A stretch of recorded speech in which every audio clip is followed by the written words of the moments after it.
Hello guys, so I'm going to go ahead and do my Freaky Fridays. I'm going to do 2 this week because I missed out on last week, and I'm going to try and record them before I leave tomorrow because it's actually Thursday right now. I'm going to record them tonight and then edit them as soon as I can, and then possibly get them up early tomorrow before I have to go to my rehearsal. I'm sorry about my voice. I'm losing my voice. I don't know if it's probably because of the problem with the thrush, because I'm still having an issue with that, and I haven't been able to do my medicine today because I wasn't home. And I actually had to do that before I go to bed, but I'm going to do that. Yes, so the first Freaky Fridays that I'm going to do is the rake. Okay, so let's get started on the rake. I have done the rake before, but this is going to be an updated one. During the summer of 2003, events in the northeastern United States involving a strange human-like creature sparked brief local media interest before an apparent blackout was enacted. Little to no information was left intact. Primarily focused in rural New York State and once found in Idaho, self-proclaimed witnesses told stories of their encounters with a creature of unknown origins. Emotions ranged from extremely traumatic levels of fright, discomfort, and to an almost childlike sense of playfulness and curiosity. Their published versions are no longer on record.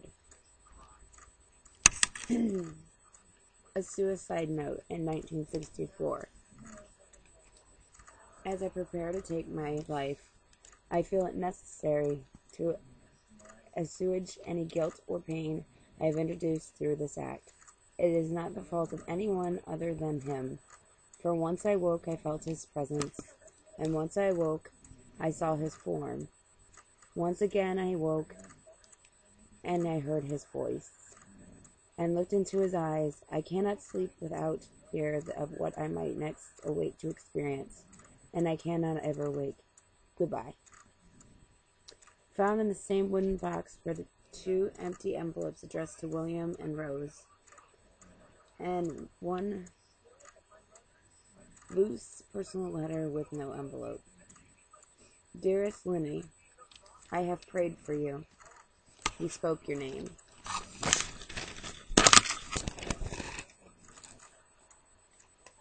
A journal entry translated from Spanish in 1880.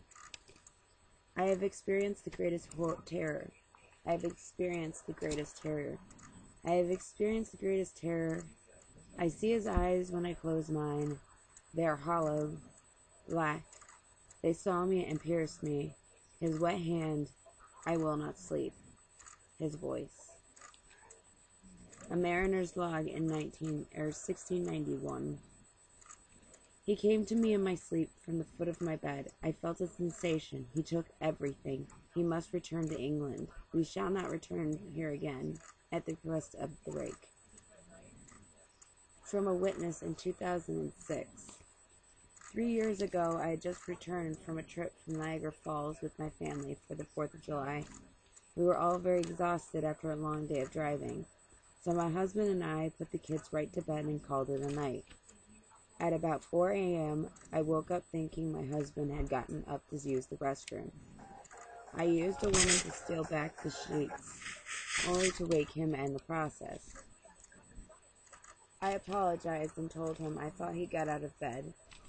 When he turned to face me, he gasped, and he pulled his feet up from the end of the bed so quickly his knee almost knocked me out of the bed. And then he grabbed me and said nothing. After adjusting to the dark for half a second, I was able to see what had caused the strange reaction. At the foot of the bed, sitting and facing away from us, there was what appeared to be a naked man or a large hairless dog of some sort. Its body position was disturbing and unnatural, as if it had been hit by a car or something, and for some reason I was not instantly frightened by it, but more concerned to its condition. At this point, I was somewhat under the assumption that we were supposed to help him. My husband was peering over his arm and knee, tucked into a fetal position, occasionally glancing at me before returning to the creature. In a flurry of emotion, the creature scrambled around the side of the bed and then crawled quickly in a flailing sort of motion right along the bed until he was less than a foot from my husband's face. The creature was completely silent for about 30 seconds, or probably closer to 5. It seemed like a while. Just looking at my husband. The creature then placed its hand on his knee and ran into the hallway, leading to the kids' rooms. I screamed and ran, and for the light switch, planning to stop him before he hurt my children. When I got to the hallway and hunched over about 20 feet away, he turned around and looked directly at me, covered in blood. I flipped the switch on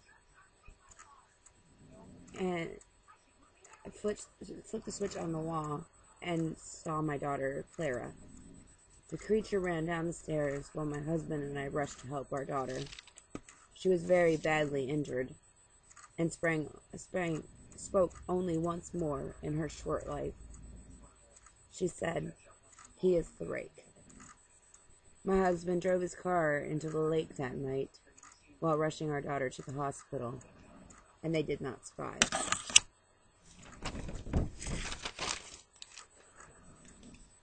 Being a small town, news got around the town pretty quickly. The police were helpful at first, and the local newspaper took a lot of interest as well. However, the story was never published, and the local television news never followed up either. For several months, my son Justin and I stayed in a local hotel near my parents' house. After we decided to return home, I began looking for answers myself. I eventually located a man in the next town over who had a similar story. We got in contact and began talking about our experiences. He knew of 2 other people in New York who had seen the creature, who now referred to it as the rake. And that's all the information I found on the rake. This is not the first time I've heard about the rake, and there are a lot of actually news footage pictures of the rake, of this strange creature. I'm not exactly sure what it's supposed to be. It's very, very strange. As I do all my videos, there will be pictures posted as I'm reading all of this, so you will be able to see what the rake does look like. Again, I have done the rake before. There's an older video, but this is a more updated one. But like I said, when I read this, a lot of the information about the rake has been taken off of the internet. I don't know if it's for fear of children reacting to reading about it or what, especially after the Slender Man incidents. If you have any more ideas of Freaky Friday ideas, let me know. I do have quite a few that I'm still working on, but if you have more ideas for Freaky Friday ideas of creatures or just like paranormal things that you may have heard of that you would like me to do research on and talk about, let me know, and I will be glad to do it. And yeah, so I'm going to get started on the next one here in just a moment. I'm going to end this recording, and then I'm going to start on the next Freaky Fridays, since I didn't do Freaky Fridays last week, so I'm going to do 2 this week to catch up. And then I will have my normal one up the following week. So, yes, if you have any more ideas on Freaky Fridays, let me know. And this is Rake. And if you like videos, don't forget to like, share, and subscribe. And if you have any ideas, leave them in the comments below. And I always respond to most of all of my messages. As long as I catch them, I will respond. If you have an idea, I will write it down and I will get to it. I don't know when I will get to it, but if I have more than one request for the same idea, I would usually try to get them up quicker. But this is the Rake, and I hope you guys enjoyed, and I will get to the next one here very shortly. Love you guys.